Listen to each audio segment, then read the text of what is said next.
Well, it's afternoon, but it's still a good Irish morning outside.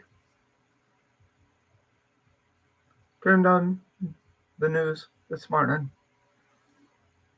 It was rather disturbing. But I'll continue on with my ramblings. I think they're about as much importance as the news. Earlier, in a previous one, went into personal faith. And now, how the first church began. The many first churches began. Or shall we say, meetings. If a person has no personal faith, they have no business being in a religion, control of a religion, or creating doctrine and covenants for a religion. When you have a personal faith, it's almost like sending out a radar signal. And you come in contact with others that share a similar personal faith. And you'll find yourselves, having coffees or meeting up to discuss all the stuff that's going on. Just like in the early church. There were groups of different ideologies. Now I'm sticking to the Jesusians, not stepping on anyone else's toes. And there were those that understood Jesus, had even had personal relations, not that kind, with Jesus or with the apostles, male and female, that found others that their personal faiths were similar, not identical, similar. And they would form little groups, communities, maybe build a village, and usually live in a kind of standard of peace with a mutual understanding. Now, for my theologians, I'm going to quote a scripture. Where two or more are gathered in my name, I am, there I am will be also. Well, it looks like the Creator gave us permission to gather with like minded persons of personal faith. Well, and then you had some apostles. My favorite, and I'm not going to quote names because my theologians will be able to name them, was that you had to be Jewish to be a follower of Jesus. Gentiles could not. Well, isn't that a flip of a switch? So there was, for a long time, divisions of what they called Christianity.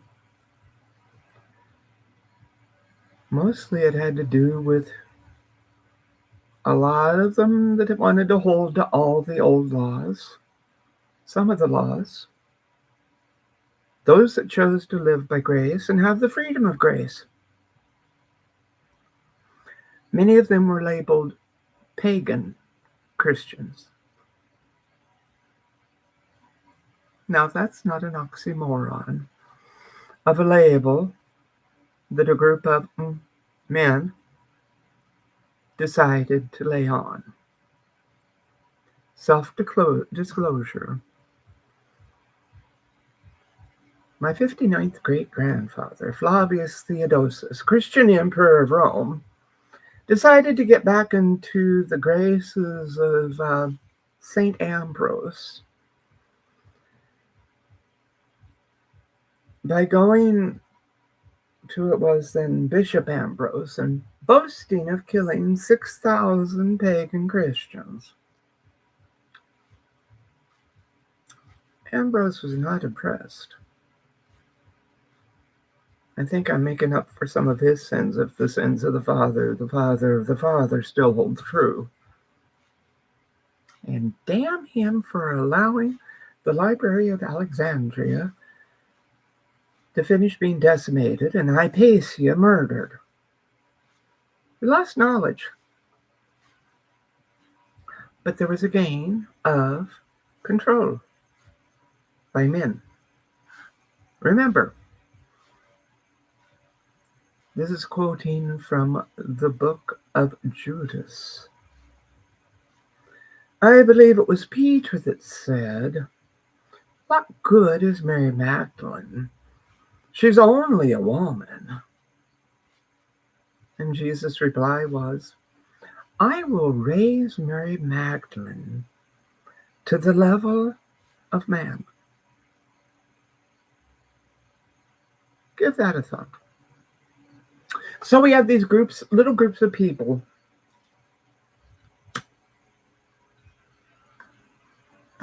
coming together.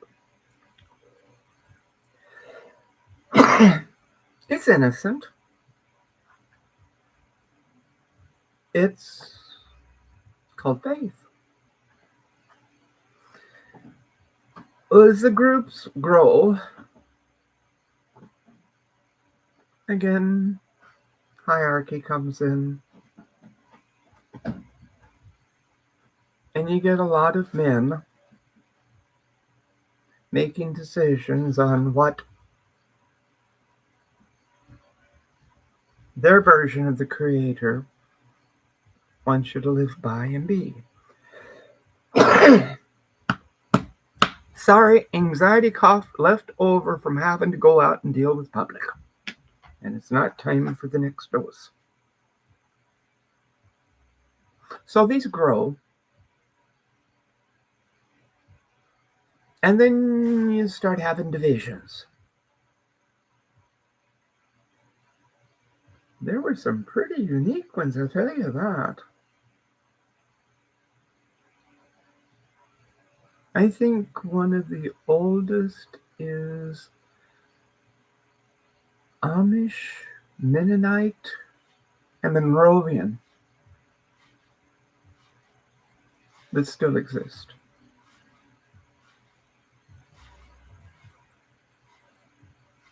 Then you have Mr. Wesley. Unfortunately, I can't imagine myself dangling by as the spider's web. Or is that Martin Luther? The two are so similar. Over the pits of hell.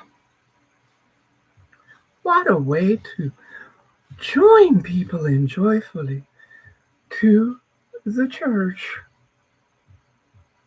Well, you're an insect, and so you better be scared to death of the Creator, otherwise you're going to be squished. Then we came into methodology of faith. If you complete this, and this, we'll consider you for membership. Is it a club? With a lot of them, it would be more like the athletic club in Indianapolis. I myself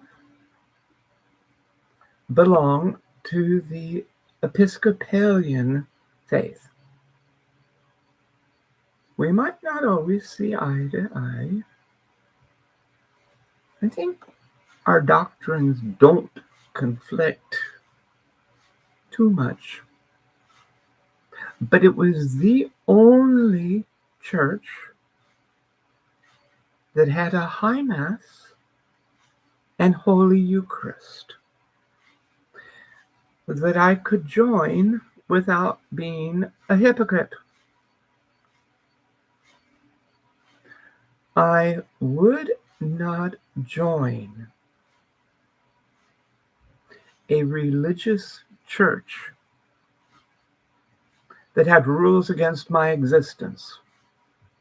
Hypocrisy is one of the greatest sins. Now, hypocrisy does not mean that you're standing up on this platform preaching, I know that I am, that I am, that I am known. It can be as simple as you hide at home drinking your bottle of wine, but look down upon the homeless person who happens to be having a drink. Or quite a few other things Christians do behind closed doors that they would prosecute people over. You better hide your S&M and your B&D implements a little bit better, because I doubt if you'd wear them to church. Sometimes people can be so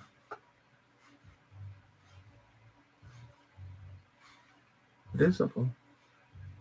They can try all they want to put a face on. And yes, I put on faces when I have to deal with uncomfortable situations. But my face doesn't change. And if I'm asked a question, you get an honest answer. The smile might be there, but the tongue is sharp. So, now we have the Methodist. Okay. Nothing wrong with a good Methodist. Noticed I said good.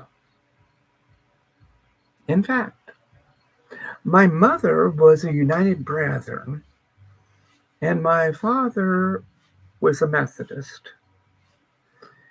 And I think they got married before the two of those churches combined.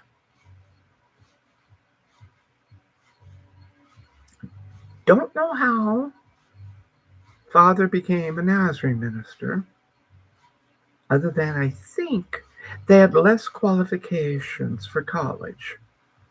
He attended Asbury College in Kentucky. Went there once as a little family thing to visit the college. It was pretty. It was a college. They had trees. One of the things I remember while Dad was at seminary, you'll have to excuse, there's age involved here. They had hooked up, Model Ts had a crank in the front. And then you had to push the starter button. It was sending an electrical current. Well, they hazed one of the new guys by attaching the crank motor to his bed springs with some wires going out to the room. And then in the middle of the night, cranked it up. I guess my father was familiar with electric shock therapy. Then also, initiations. Well, my father's initiation was someone came into his room and put a thin smear of Limburger cheese on the light bulb. As the light bulb heated up, there was a horrid stench. Now, looking back at the stories, I wonder how much theology was taught. But he met the basics and could preach for the Nazarene Church, and he did that from age 18 to 60 when he died. He and I had just started to become friends, and he was beginning to understand my need for transition in my personal faith and some questions.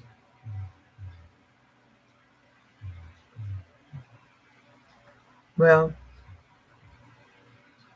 all good things must end, so I'm continuing on. So, many denominations have created Doctrine and Covenants manuals that are thicker than the New Testament.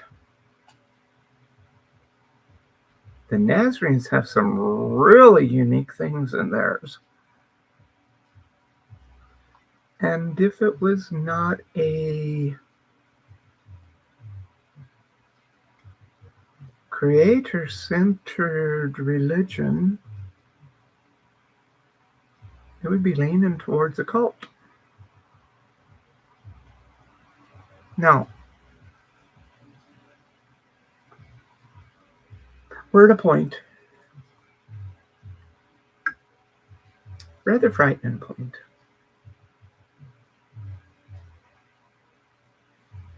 and I have nothing against a person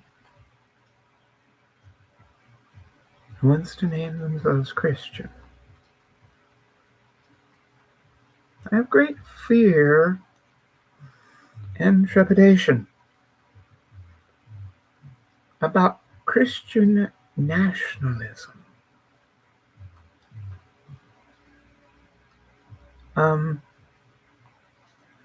It's called theocracy.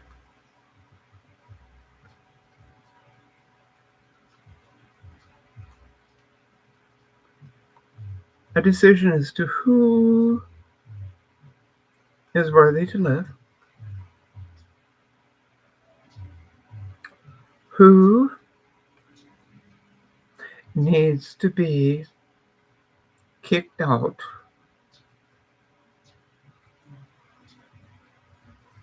and when I hear ministers quoting that someone's been chosen by God,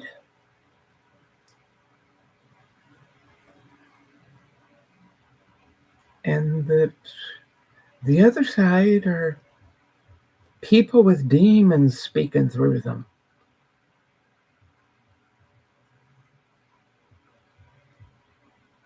I think if the Creator wanted to right now would be a really good time to drop down the judgment.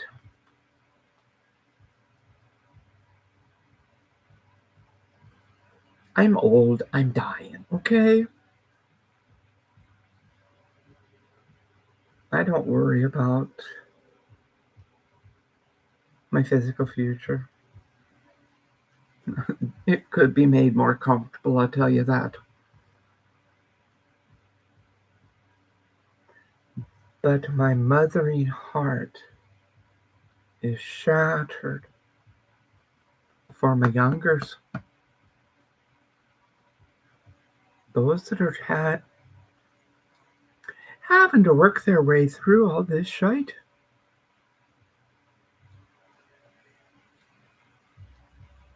And no one talking to them or letting them have a personal faith. Some of y'all have it and do find others of similar personal faith. You just didn't realize it. And I didn't tell you.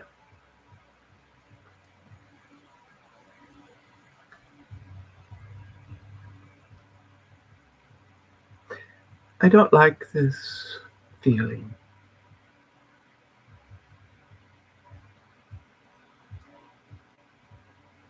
When the church has become a political point, when the word Christianity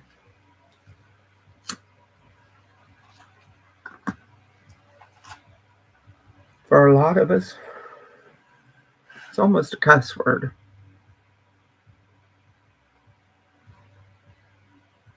That is why, for myself, I am a Jesusian.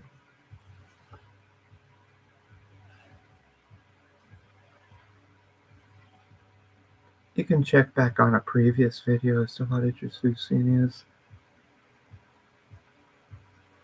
Give unto Caesar what is Caesar, and unto the Creator what is the Creator's. I really don't want another Caesar. I don't want a theocracy. I would like there to be logic in government. If I'm required to have a theological degree, to speak of the scriptures, give a message,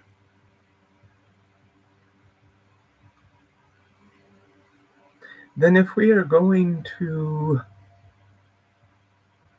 allow this theocracy, those persons, not an honorary degree, but a full theological degree in all the religions of the country,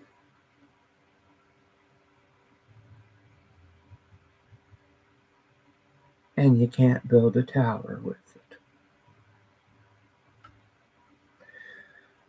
So I can feel it rumbling up inside that I might need to take a lay down, relax a bit, maybe, ramble a bit to Rocco. But, as always, blessings be with and on you. All of you. All of you. Until next time I sit down and ramble, blessed be blessed, and blessings.